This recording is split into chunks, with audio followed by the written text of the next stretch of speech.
Hello, hello, hello. I am here with Miss. It's pronounced Qui, right? Qui Michelle. It's Queen Michelle, but I go by Queen. Queen. Okay, Queen Michelle, but she goes by Queen. You want me to refer to you as Queen Yes. every time? Please. Okay, that's fair. That's fair enough.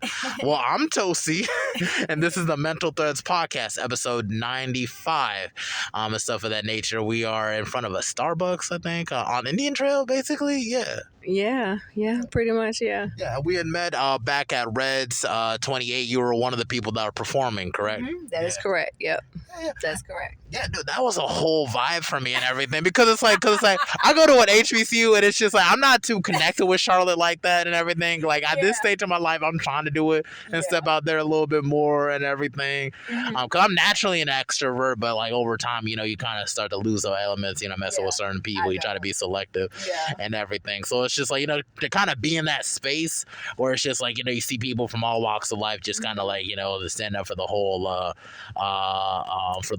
spoken word situation. It was really cool because I was originally trying to interview Wolf. I don't know if you know about Wolf, right? Yeah, I know Wolf. I just interviewed him earlier today. I know about him. Yeah, I know about Wolf. Yeah, I don't know him, but yeah.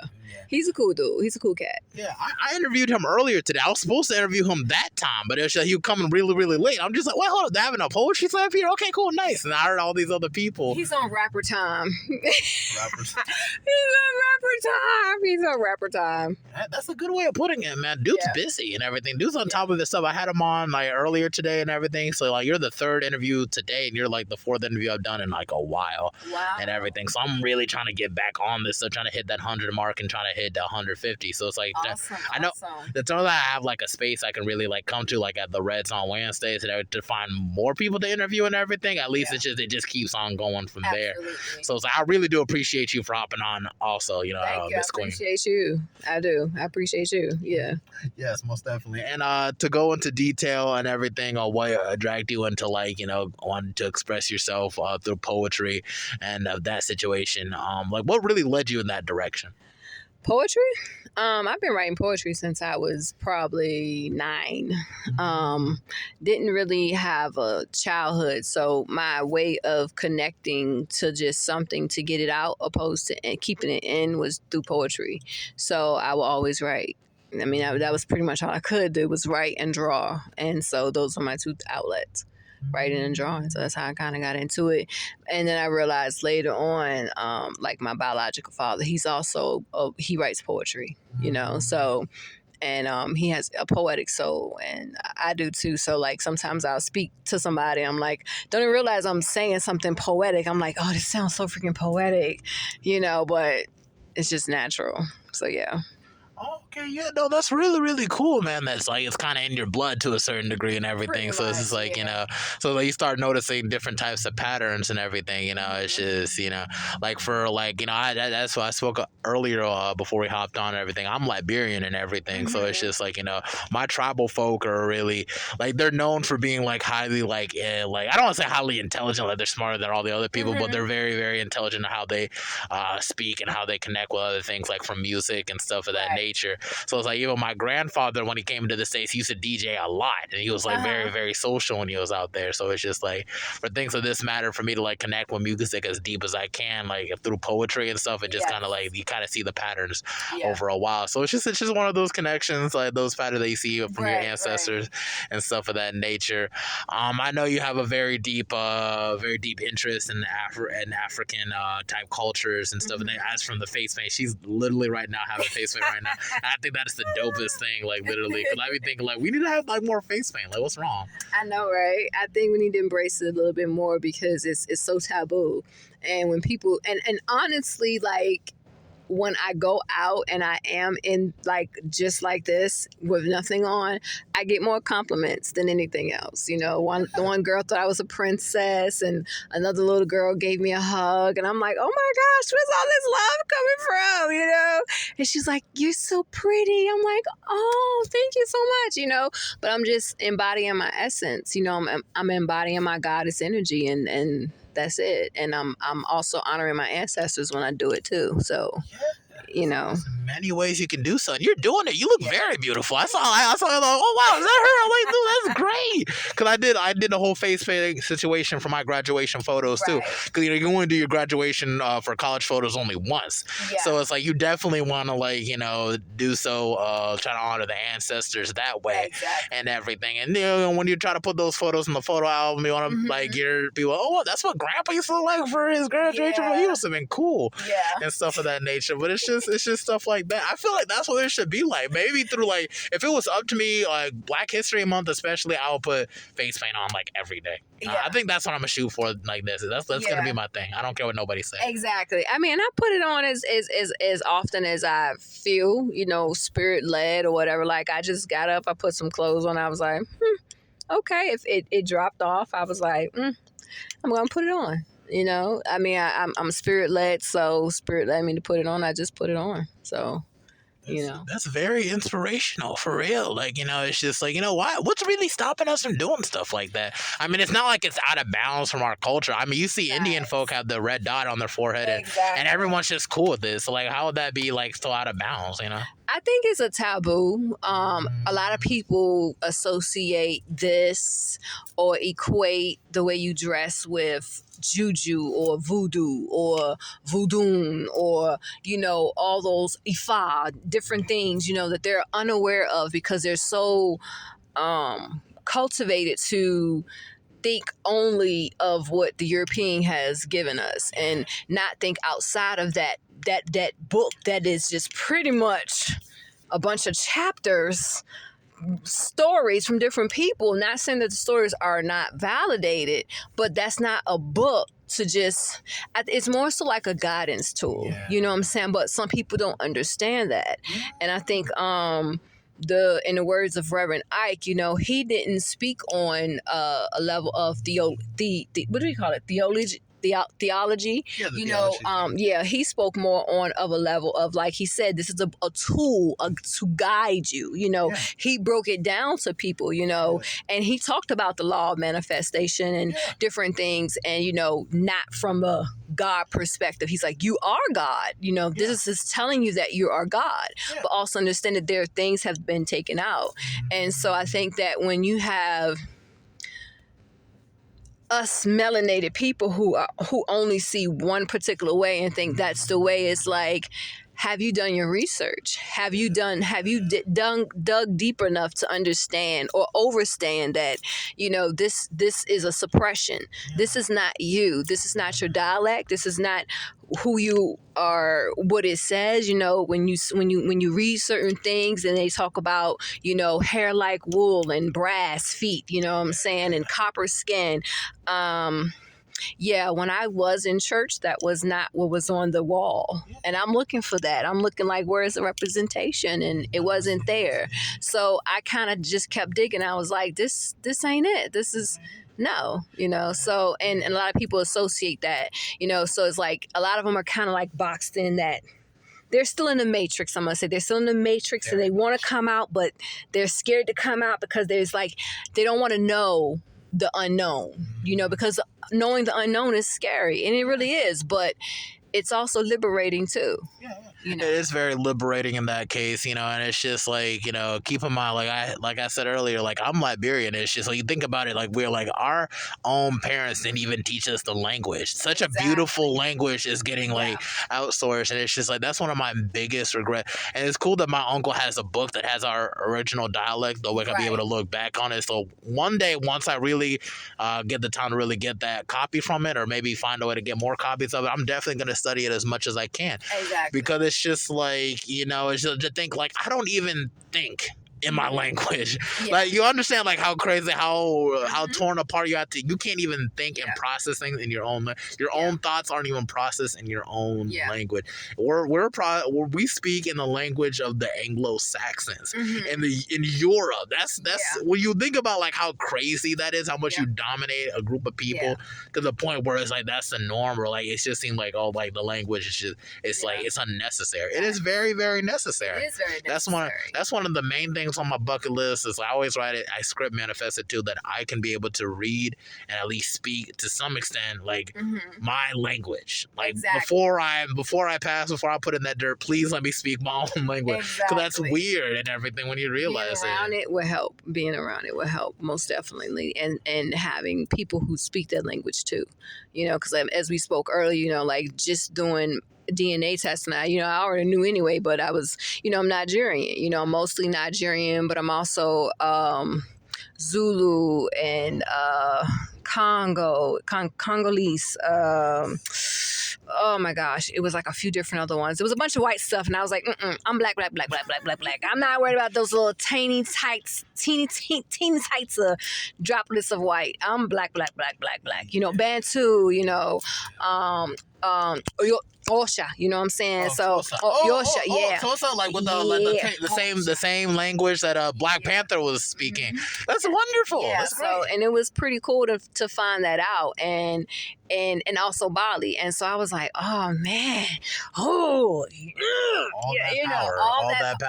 power, all that, you know what I'm saying? All runs through your brain. And the cool thing about, so you never really got like a direct link to like a tribe or anything like that, or did you not? You have to dig deeper, and I am digging deeper, because it doesn't just stop there. Like if you want to like really get into it, you got to really get into it. And so that is something that I do want to do, because I do know I have family in Nigeria. I know that, through centuries, you know what I'm saying? We may have got detached, but there has also been people who have got connected through different avenues from different things, you know what I'm saying? So that's something that I have been, I haven't been focusing on that at this very moment, but that is something I do want to actually get into, because I want to know parts of my history. I want to know more of my history, you know what I'm saying? More of what they don't tell you, and what they try to water down.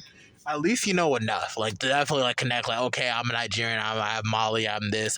Regardless, it's like your signature. Your skin had already tell you you're Africa. That's where you belong. Africa. So it's just like never. I don't want anyone that's black American and everything, or any of the diaspora that has interest in reconnect with your roots. It's just like like once your skin is black, you're African. That's just it right there.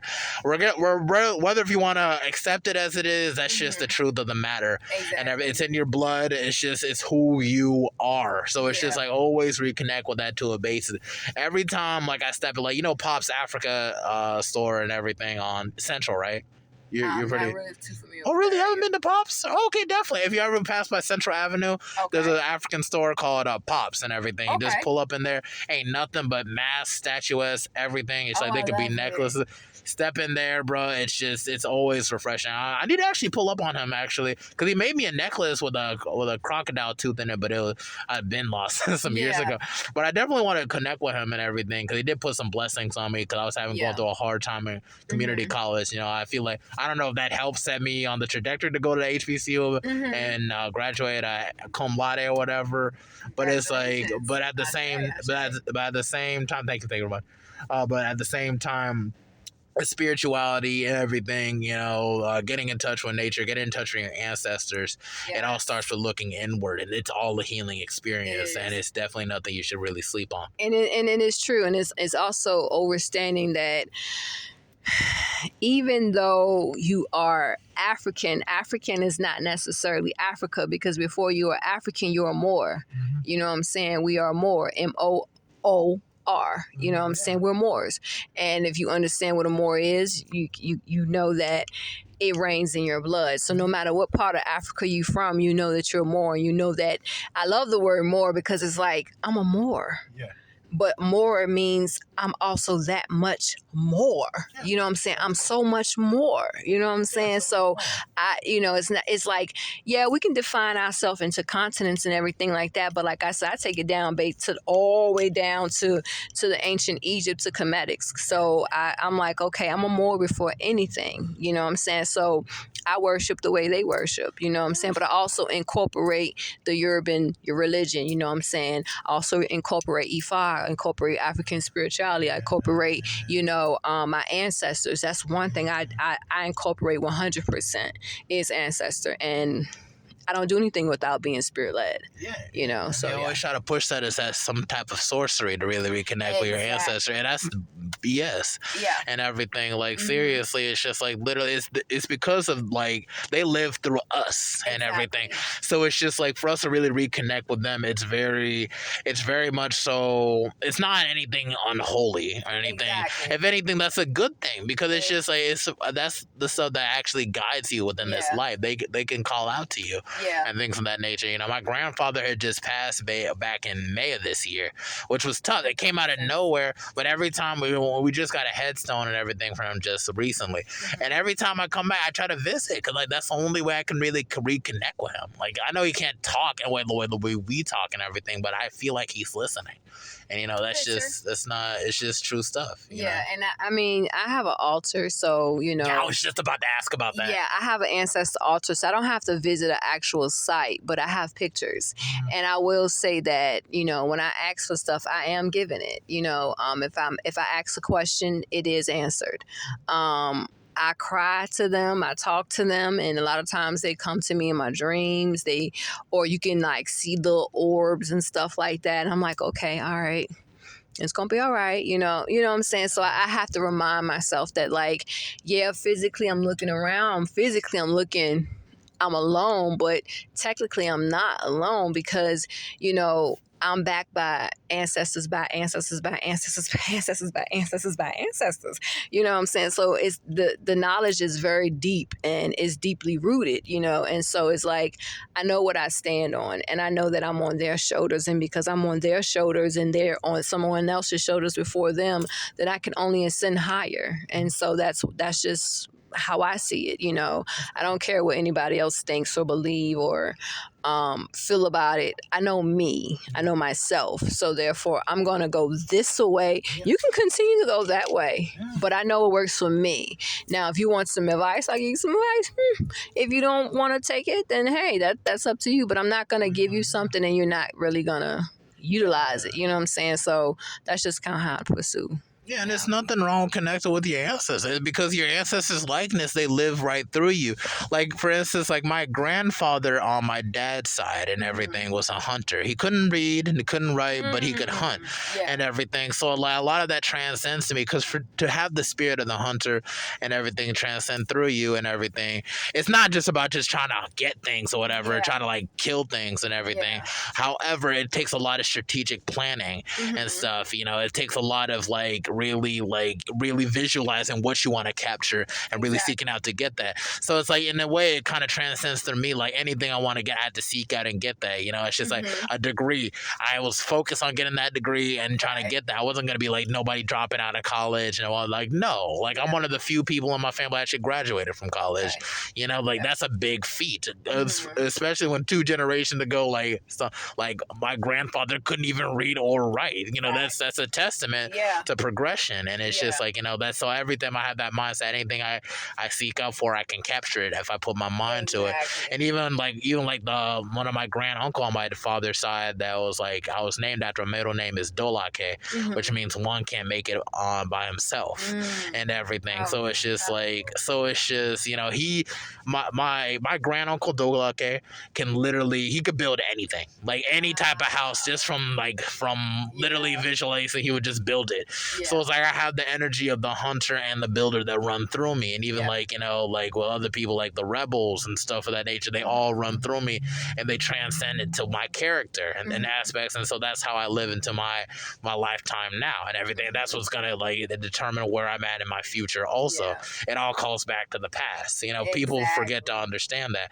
So it's just like you can't really sleep on that type of information or nothing. Like you can't. You can't, and you have to. You know, even as you were saying, like he was a hunter, just stuff was popping up. I'm like, okay, that's Ogun, that's nature, that's, you know, the hunter, and you know, in him, you know, that's embodying an Orisha or embodying something that you can't see, but it's within you. You know what I'm saying? So it's embodying that and him embodying that, and then you embodying something else by you saying, you know, you're the first one in your family to graduate. Not the first one, but the first out of like a couple, basically. It was just literally my uncle on my mom's side my dad, and then there's me, and then like so it's not a whole lot, but Yeah. it's like it's So a you're couple. creating a new generation of something that they didn't get a chance to do. And I don't take that for granted at all, because I'm like, if I can read, they didn't get a chance to read. So therefore, I'm going to read. They didn't get a chance to celebrate. I'm going to celebrate. I do know how they did celebrate.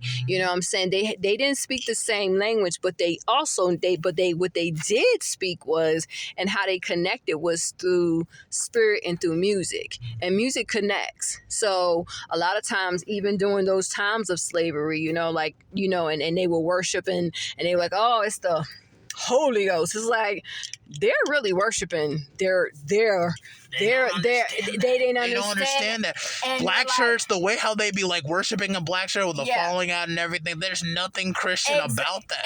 And I remember the last time I went to a church, I went to a Pentecostal church, and they kept saying, Jesus gave you the power to speak in tongue. I said, but when the Bible said speak in tongue, he spoke to people and they also understood the language. So everybody in here speaking a language that I don't understand. So how am I going to speak in tongue? And you telling me I'm going to speak? Who am I speaking to, and who's understanding me? Because if I'm going to speak in tongue, I'm going to speak just like, Jesus did. And I'm going to be able to connect with somebody who understands that. That doesn't make any sense to me. So it's like you're forcing something on people, and you can't force anything on me, because I'm like, I am the rebel. I am no.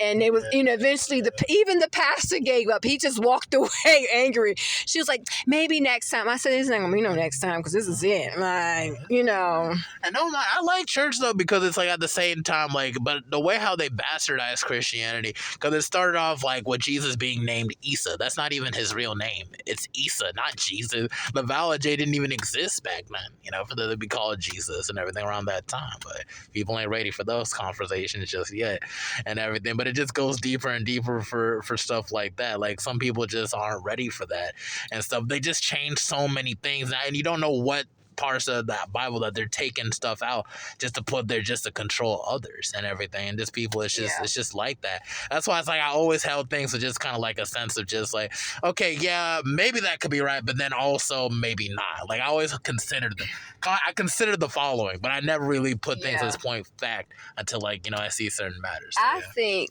Well, I ain't gonna say I think. I know. What's on the pyramid tables is what the original is. You know what I'm saying? Because before paper, before book, before papyrus paper, they had no other things other than to put on the walls, their beliefs and stuff like that. And so even though you were talking about church and stuff like that, and you were going to a certain point, I'm like, I want to go deeper, because I can take you deeper than that. You know what I'm saying? Because I've done the research, you know what I'm saying? But everything stems from Kemet, you know what I'm saying? Or Nubia, you know what I'm saying? That's who we are. And we are the original. There's no other like us. And that's why everybody tries to be like us, or try to intimidate us, or try to emulate us in different ways. You know what I'm saying? But we are the original. But, that's why originality just flows through us, like when it comes to music and all types of literature and everything. They're not saying that there aren't things that our European counterparts don't create either, because they do. The cotton gins and everything, they'll create their stuff too.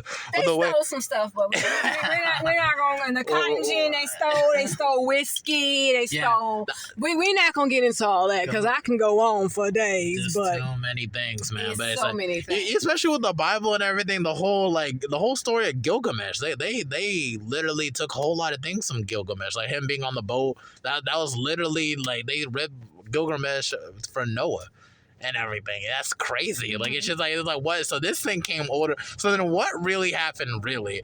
Because it's like y'all keep ripping off all this other stuff. The Holy Trinity, like that's obviously off the Egyptian Trinity of like Osiris and Heru, and I think. What was the lady one? That's the thing. Like you got it wrong. I got it wrong. Okay, you're free to correct me. It's Aset, Asar, and Haru. Haru. And Haru. There it is. That's Haru. Heru, and that's where you got Mother Mary, Jesus, and Joseph, or Immaculate Conception from. You know what I'm saying? I can give you a story behind Set and Asar and Haru, but pretty much, like Cain and Abel is off of Sekhmet and Asar. Oh, sorry. Yeah, You know Asar what being I'm Osiris. Exactly. Yeah. But Osiris is also, when the invasion happened, that's Greek. So when you say Osiris, that's Greek. But then when you move further, you got Catholic, because because they were so willing to give and willing to help other people, you had invasions. So first it was Kemet, Nubia, you know what I'm saying? Then you had the invasion of Persia. Then you had the invasion of Greece. Then you had the invasion of Catholic. Then you had the invasion of the Romans. And you had the invasion of the Catholics again. And that's where you have all these different things. And when you take everything and put it down together and put it side by side, or put it concurrently, or however you want to put it, it's all the same. It's just that they whitewashed it. I'm not gonna take that back. They whitewashed it and made it say, "Oh, this is what it is." No, that's not what it's not. No. And they've been doing that too. They even blew off the Egyptian nose off the Sphinx. So could that bother you so bad? If you look, if you ever get a chance to go to Egypt and you get to see the pyramids, and I have not seen it, but I have seen documentaries and I have known people who have gone, there are certain places that you're allowed to go, and the noses of the pharaohs are not cut off, and their noses are big as ours. Just like Buddha. People worship Buddha, but not knowing Buddha is also black. Yeah, they got the whole little braids on. There you go. But you can't tell them that. They'll say, no, he's not. Those are snails. Whatever. It's a hat. You know what I'm saying? But at the same time, different strokes for different folks. I'm not going to knock you for what you do. I'm going to respect you, and you just respect me. You know what I'm saying? At the same time, but it's like, I think knowledge is power, and so therefore, I'm not going to just stop at one level. I'm going to keep digging, because I know there's another layer to that. And it took me years to get to that level of where I'm at now. You know what I'm saying?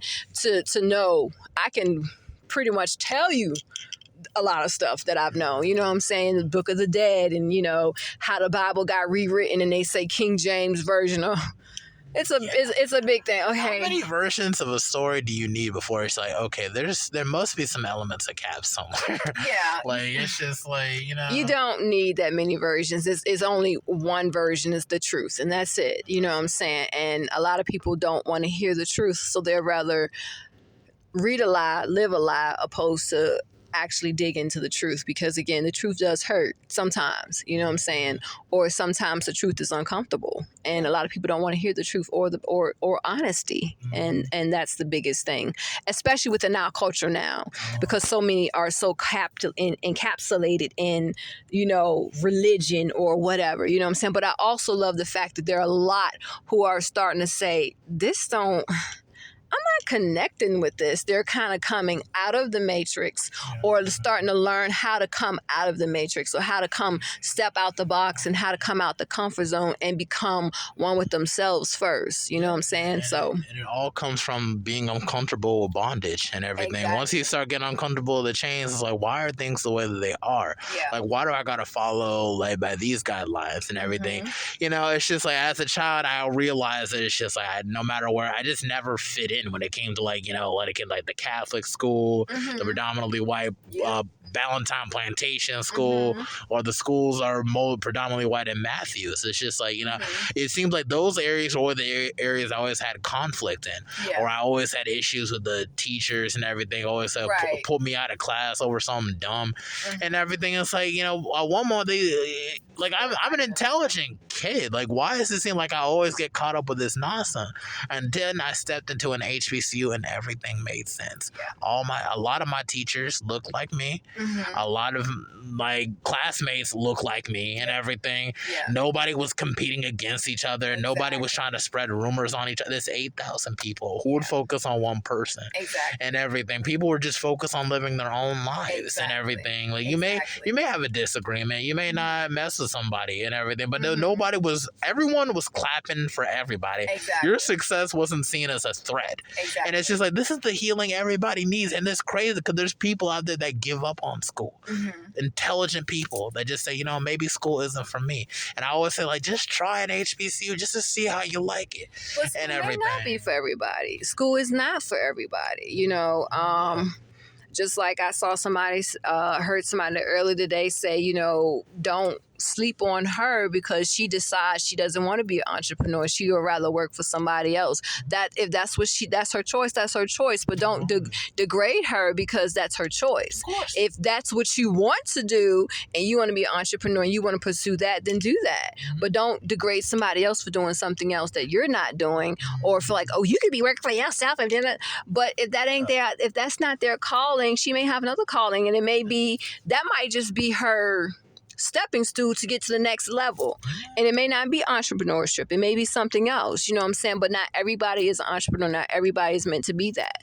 And not everybody is meant to go to school, And some people go to school because of the stigma. Go to school, get a good job.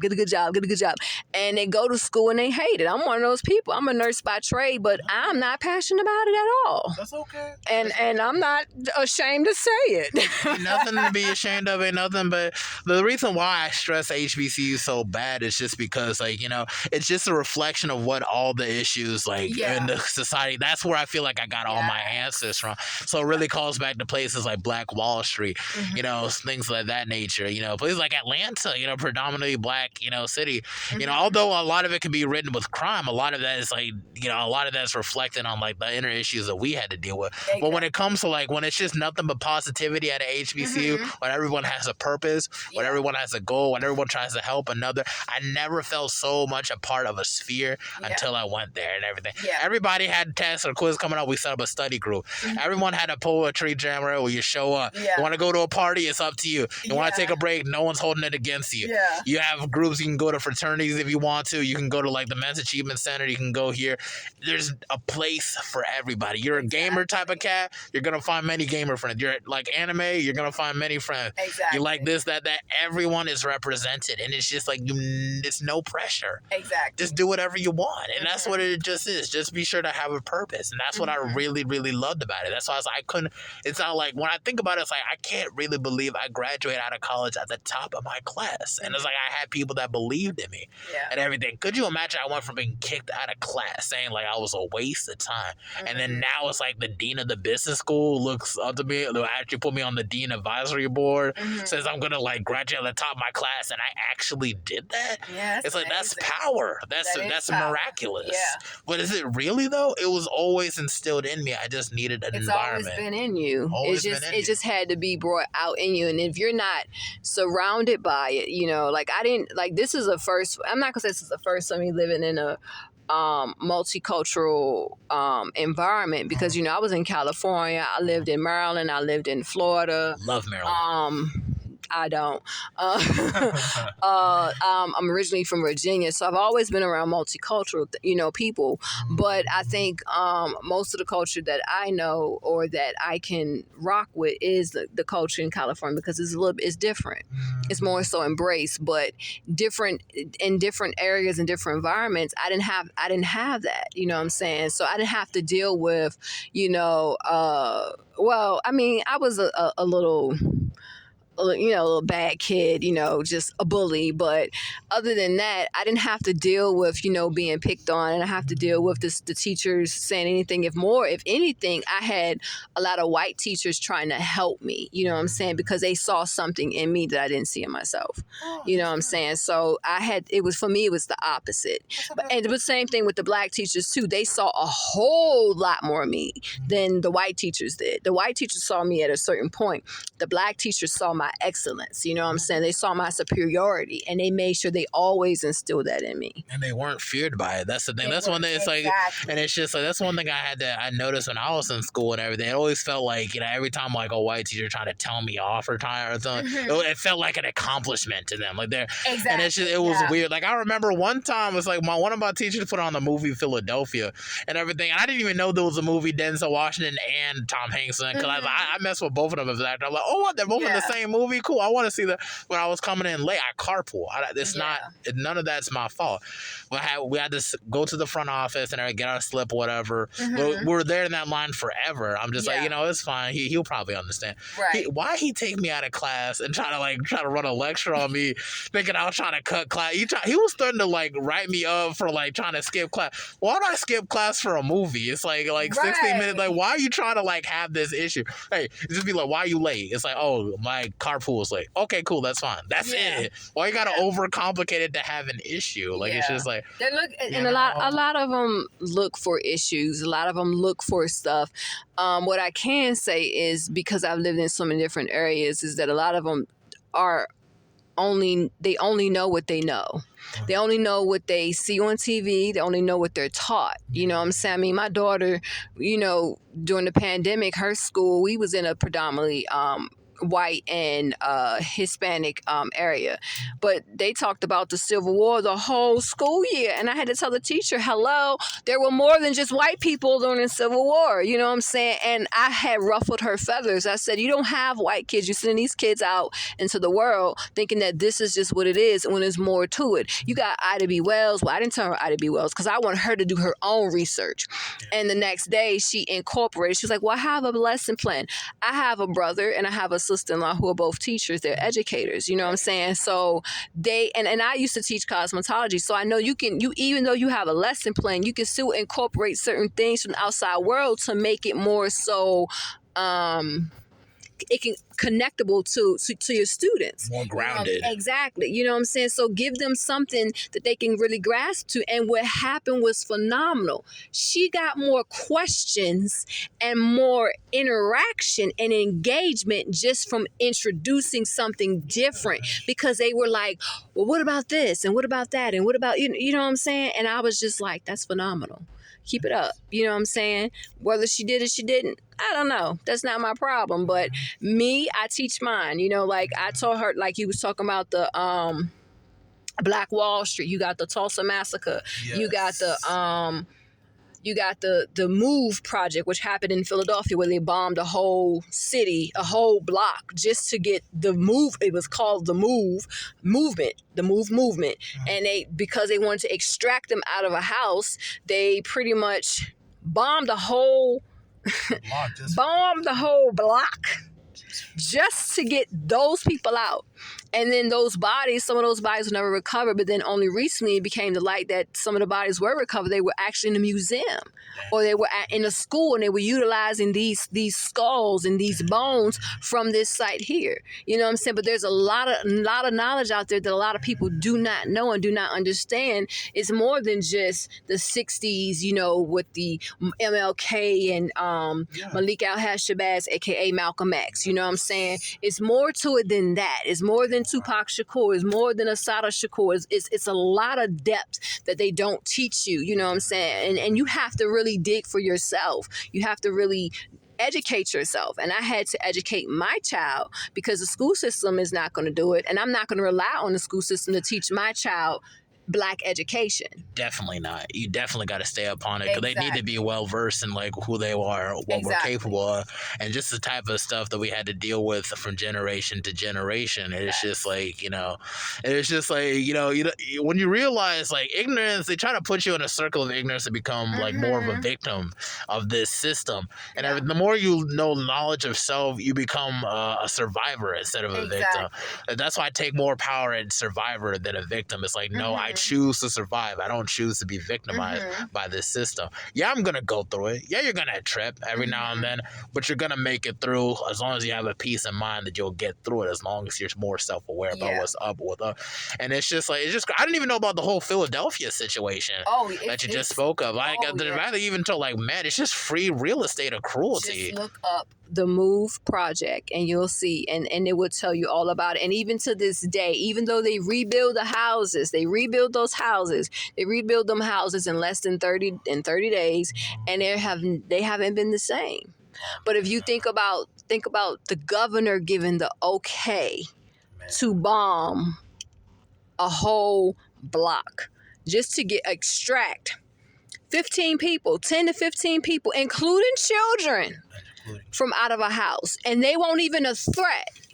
And when you think about Black Panther Party, what did they tell you about the Black Panther Party? They were a threat to society. They were this. They were that. And it's like, no, they gave back to the community. They were giving out free healthcare. Free breakfast. They were doing what y'all are doing now. They were doing WIC. They were doing. Started WIC. They started exactly. They were doing all these, making sure that kids got vaccinations, make sure they had education, make sure they needed what they had, make sure they had their own Black schools.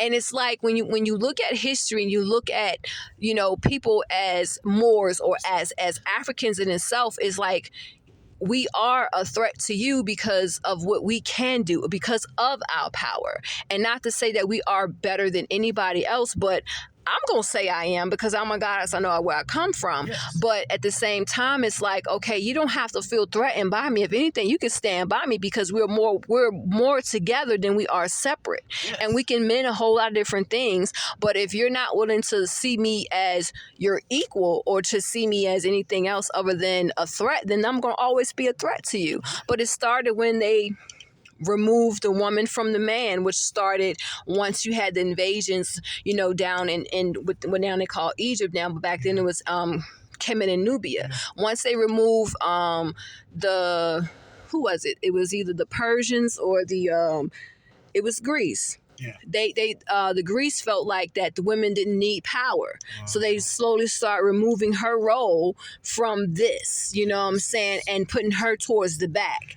And now man has made everything. I didn't know man can make a baby, and man can create this, and man create. They're trying to make it happen now, and it's crazy what they're doing. It's because like it becomes so unbalanced. As soon as they start trying to throw the household out of balance, or governing like feminine energy and masculine energy is balanced, that's when we start having issues. Exactly. So American slavery, they start separating families. They start taking like men from the children's home and everything. It started becoming unbalanced. Now we're at a situation now where it's like we're continually trying to compete against each other. And it's becoming so embarrassing now, because you see it on social media and everything. Like, oh, what's up with all these sassy men?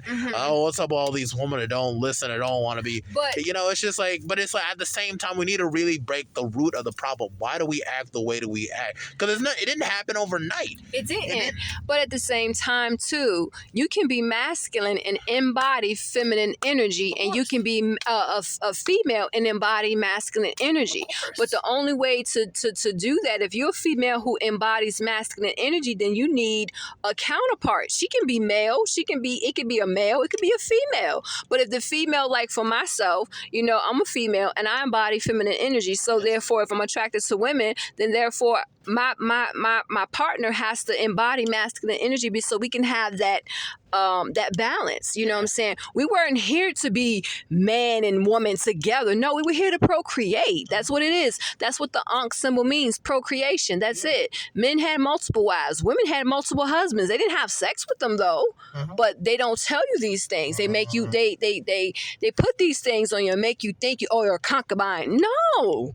She was just a wife, and she had a role, and she had something to do, and then you know, but he had one main wife, you know what I'm saying? But also monogamy is not what we're not geared for. But if you can give someone monogamy, that's the ultimate thing. But don't put the stigma on people, you know, and I think they put a lot of stigma on people, which makes it, this generation specifically with these kids, really kind of messed up and like unfocused, and just like, who am I, or what am I supposed to do? You know, suicide rate is at all-time high, you know, amongst the younger generation, because all these things that they're putting on them, the bullying and all, and just a whole lot of stuff. We're severely out of sync, and even with the whole bullying situation, I became a victim of a lot of that when I had to deal with it at school and everything. But it wasn't like physical pushing around bullying. It was like rumors and shit. Try to emasculate you another way without having to put their hands on you. Very psychotic nature. A lot of those same kids end up getting strung up with like freaking with drugs, or getting in and out of jail over time. I've never been arrested, never. And a lot of that is because I had to really put my pride aside, and I had to ask myself, is this really worth me reacting to? Is this really worth it? I have to think 10 to 20 steps ahead. I'm the eldest of my grandfather's grandchildren. I'm the first out of like 13, 14, 15. It just goes on and everything. I have to set an example. For me to get my degree, that's an example. For me to get a job, you know, like with the home care, that's an example. You know, for me to just, you know, learn to like just speak and and be able to be seek out my goals and be able to speak with eloquence and stuff. That's all an example that you could be more than that, you know. And that's why, like, even like with me and my auntie and everything, because a lot of like my grandfather was like Liberian, but he had a lot of like, you know, Black American, like, you know, lovers and stuff of that nature. So there's like a lot of like aunties and stuff. I'm really locked on with my aunt Love because her son and everything, you know, like he's only around like either drug dealers and stuff of that nature. And I'm like one of the main like positive like reflections that I gotta be consistent with. So I'll take him to the park from time to time. I'll spend some time from time to time.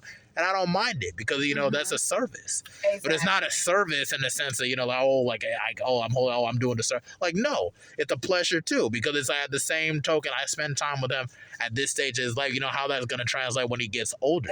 That's the time I spend with him. And everything. Come to you and have a connection with you.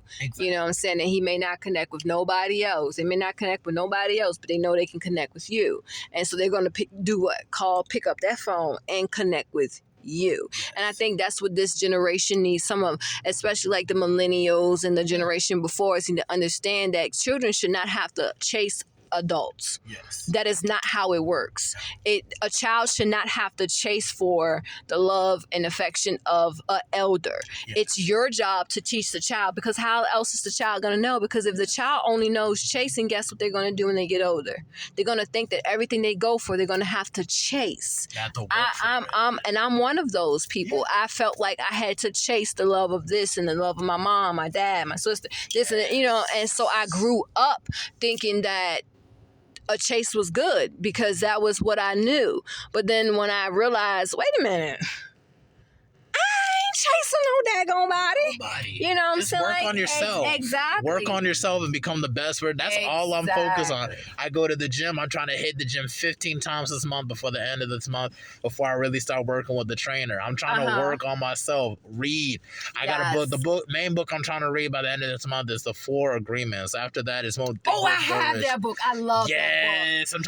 I fell off it for a while, so I got to start from the very beginning again, just so I can get into it. But it's just stuff like that. You really need to build on yourself mentally, psychologically. You got to heal. You got to build yourself physically, and then that all intertwines spiritually and everything. It all starts from investing in yourself. Who knows what you're gonna look like 5 years from now, where your mindset is gonna be? But you would be proud of yourself. You just got to put in the work right now. Self-investment. I put self-investment over like trying to like please other people, bro. Because they're gonna live whatever life they're gonna live. But you need to focus on the life you gotta live. You gotta please yourself first. Put yourself first. God first too, but it's like at the same time, you know, God and yourself is kind of intertwined to a certain degree. Just don't be selfish about it. Be mindful about your connections in life and how it affects them. And that's all. Like, that's really just where I'm at in life. You always got to be mindful. That is true, because I mean, I'm the same way. I'm like, for me, it's my, you know, honoring my ancestors and, you know, the Most High, the Most High Creator, Olodumare or Ra, whatever you want to call it. You know, everybody has a different name for it, but at the same time, at the end of the day, it's still the same because we're worshiping somebody greater than us. And for me, I say universe, but I do it interchangeably because I know who I'm talking to when they know who I'm talking to. It's just words. Exactly. You know what I'm saying? And as long as it's coming with pure intention and from my heart, that's all that matters. You know what I'm saying? Whether it be my tears of joy, happiness, pain, sadness, anything, it's pure intentional. You know what I'm saying? It's like, I'm coming to you for this, and not once have I not received an answer for something. You know what I'm saying? So I always, you know, make sure that I honor that and I give praise to the Most High for that. You know what I'm saying? Because life could be so much different, but you know, you can also be misguided if you're not looking up. And I like to tell people a lot of times, because people always like to look linear, and it's like, no, look up.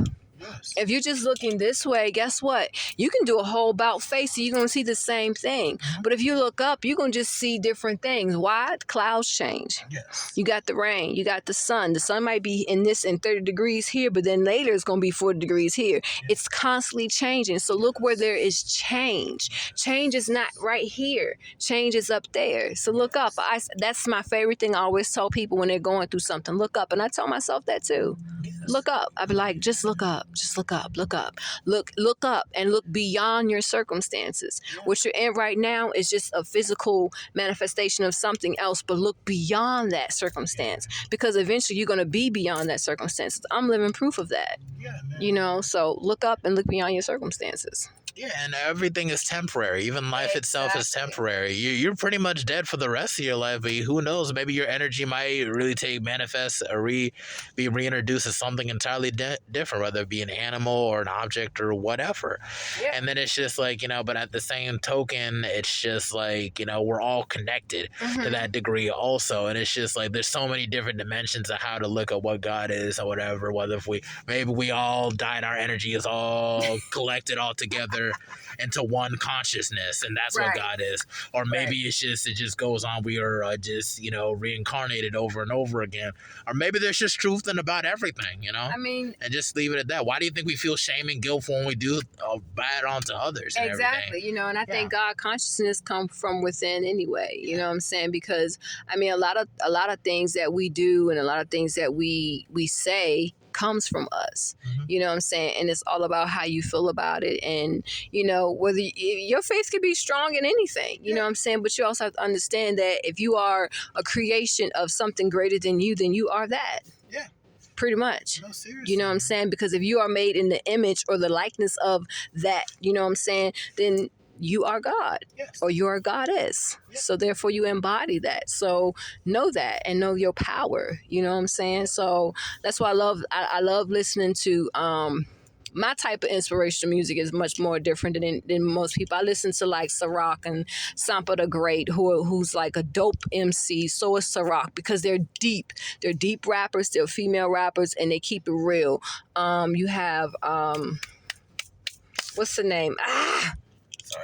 Rhapsody, you know what I'm saying? I love Rhapsody, you know what I'm saying, because she deep, but although she talks a lot about a lot of male things, she's still a deep female, you know what I'm saying? So I like listening to those type of women, Lauryn Hill, and but I grew up with conscious rap, so I'm a conscious person, so it's instilled in me, you know what I'm saying? So if I hear something like, Future, I'm gonna be like, okay, let me hear what he got to say. I mean, it's just for like Future. I wouldn't even put on par with Future. Future's just for like parties and stuff like that, Future ain't not in my party. I mean, maybe to other people, Only song right now that I probably would play by Future is two songs. Is Free Coast one of them? Who? Free Coast. No, that song, Love, and then the song he has, the new song called Beautiful on DJ Khaled's new album. Those are two songs by Future that I would play, for real. That's okay. It's because they're talking, they're deep, real stuff. You know what I'm saying? And I love it because he has it in him. You know what I'm saying? And Beautiful, he talks about them burning sage and doing different things. I'm like, yes, right. Even if he's not about it, he knows something about it. It means he's done his research. You know what I'm saying? So, music, that's a wonderful thing about energy, that it can manifest in all types of forms. Exactly. Like, it's just like, the only problem with Future is that, some of it kind of reflects a little low vibrational to a certain degree. But it's just at the same time, the whole release of like, it probably helps releasing all that negative energy too. And trying to process a lot of that energy too. Right. But sometimes people sink in that negative energy a little bit too much. And that's when they go into making it being a part of their lifestyle. Case in point, like Juice WRLD looked up to Future so much that what he thinks like when you take those drugs, it's like the same thing. You don't know Future does that every day, maybe once in a while. And then they realized he had stopped doing it for so long, but he was still promoting it. Yeah. And you have these kids who are actually listening to these rappers and stuff like that, or these female rappers, especially female rappers, because I mean, as a female myself and as an artist, I'm not just a poet and an author. I'm also an artist, and it's like I want these girls to understand, like, you don't have to talk about sucking and to get a dude for anything. He gotta pay your nails, your bills, get the bag, and give you money. About WAP and everything. All of them. It's liberating to that degree, but at the same token, you gotta switch the notion up a little bit. Yeah, you do. You know what I'm saying? It's like, it's nothing wrong with embodying that, but at the same time saying, like, I don't need you for that. You know what I'm saying? Like, I don't need you for that. And then you're pushing a generation where we're constantly gonna be at each other. So like, it's just like, at times it's kind of cool to joke like, oh yeah, city boys and city. But at the same time, to take it so serious where it's like, we're really each other's enemy for real.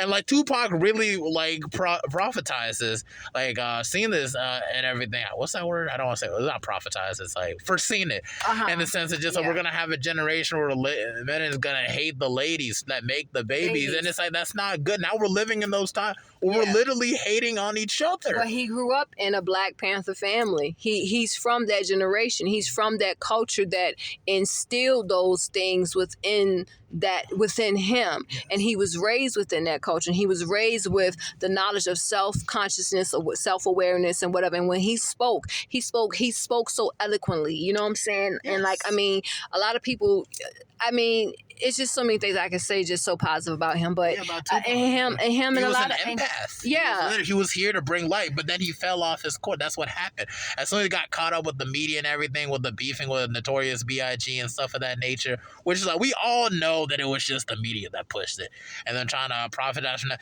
And in Tupac's position, dude, the way how he was betrayed and put in prison and everything, and trying to get him out of that situation, you can understand what would throw him off that path. Mm-hmm. Every empath goes through some type of situation that would throw you off that path, and he said put that. you on the trajectory. And he came back with it when he did All Eyes on Me, and when he did Machiavelli. Yes. You know what I'm saying? He was pretty much coming back into his thing, but he also knew that it was he also knew it was time too. Yeah. You know what I'm saying? And that's the thing, like, words have power. Yes. I'm not gonna say I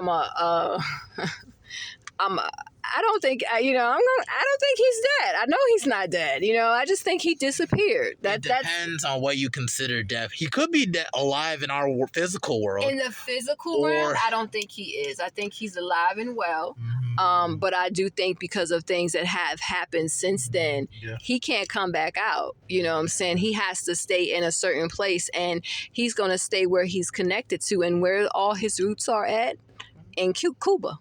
Yeah, sure. Cause I know like he has relatives that flew out to Cuba.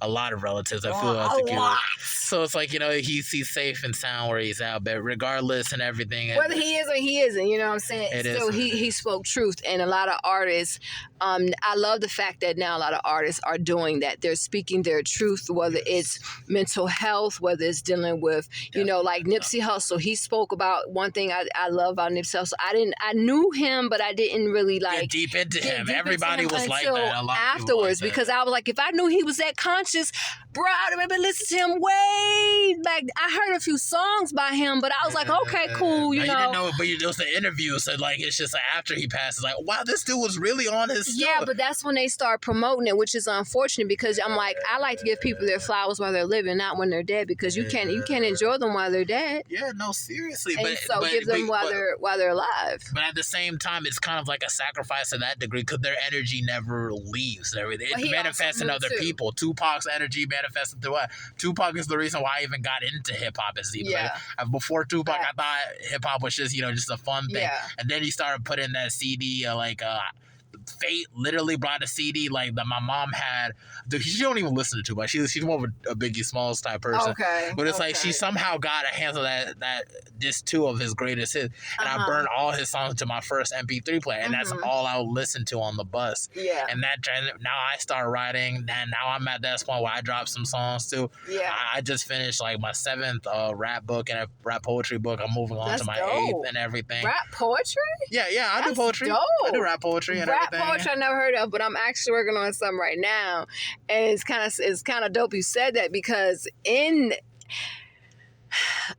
am a poet by heart, you know, but at the same time, I'm also multifaceted. So, you know, I'm working on something right now, and it has all elements that I am. You know, I'm also bilingual, so I have a little bit. I got rap poetry in it, and I got some Spanish because I speak Spanish. Oh, cool. So all of that is entwined in that, and there is a beat out there that has inspired that for me to do it, because it was a beat that was really profound and it really spoke to me. And there's a new one, and so, you know, I'm working on that now and perfecting certain things. I'm like, okay, all right. It's uncomfortable, but it's also fun at the same time to do, because it's like, yo, I'm about to give people something that they've never seen before. Oh, You know what I'm saying? And I'm excited about it because it's not something that I normally do. I'm not a rapper. I'm also not a singer, but I will classify myself as a singer or just somebody who's a musician. I'm like a musician. I mean, an artist, pretty much. Yeah. You're an artist. That's what it is. Art is art, and it manifests in different ways and everything. Exactly. And I swear, like, this year was pretty tough for me to get through. Like, this is suspending my license. I couldn't even drive for a while until like April. They gave me my actual like privileges and everything. So it's just like, I got till October 5th to actually be able to reinstate my license. So the only way I got off was actually going back to my roots of writing in the poetry, which I fell off on it for a while. As soon as I put some J Dilla beats on, I was on it. It wasn't a problem after a while. And then I actually finished it like a couple months ago. Like, wow, it took me a while to finish, because it was years I was stuck on that book. I was like in and out of. Now this whole year really got me to finish that. Now I'm gonna move on to my 8th one, and then soon my 9th, and it's just gonna keep going. Publish it? Oh no, I never publish it. I use it for inspiration for I want to write songs in the future. Because I'm definitely gonna drop songs in the future. But that's definitely, maybe one day once I really put it aside, I can definitely maybe publish it. But then it's just like, maybe publish one or two. Maybe one or two. Give people a little some one or two, so they know what to expect when you do come out with the music. Maybe your old stuff. You're like, I can put that in the book. Yeah. Because my thing is multiple streams of income. Oh yeah, most definitely. Somewhere down the line, because I definitely want to go into publishing. But when I want to start publishing like my own books, I want to be like actual novels, actual books, and everything. And then somewhere down the line, when I'm in my 30s, 40s, and I've already lived my life, I got to look back like all these other stuff. Like, wow, I have all these rap poetry books. Why not just publish it? Like, there's more content, the better. Like, I start with more content, like with the whole podcast situation before I hit 150. When I hit 150 and everything, then I could actually start expanding and start pushing it out there. Because then there's so much content people can fall back on. Yeah. So like now when they look back at the episode, well, that's an episode for me. That's an episode for me. That's that's what I'm saying. You give people more things to give back. Like I graduated from an HBCU, man, business school, marketing. I know my thing to a certain degree. Actually, I like to start with content first and stuff of that nature. So it's like, I know we pretty much hit the hour line and everything, which went by smoothly, keep in mind, and everything. Before we go off, do you have any last final words you want to let the people know before we bounce? Know thyself, know your worth, know who you are at the end of the day, and always put yourself first, no matter what. You may have kids, you may have life, but put yourself first, because you're no good to nobody if you're not good to yourself. Darn straight, man. You can't go wrong with that sense of, that's a gem for everybody right there. But yeah, that's it for the 95th episode of the Mental Threads podcast. So Miss Qween Michelle, not to be cute, just Qui. Miss Qween Michelle, face paint and all. That's it for the Mental Threads podcast, episode 95. We sewn in, we're sewing out.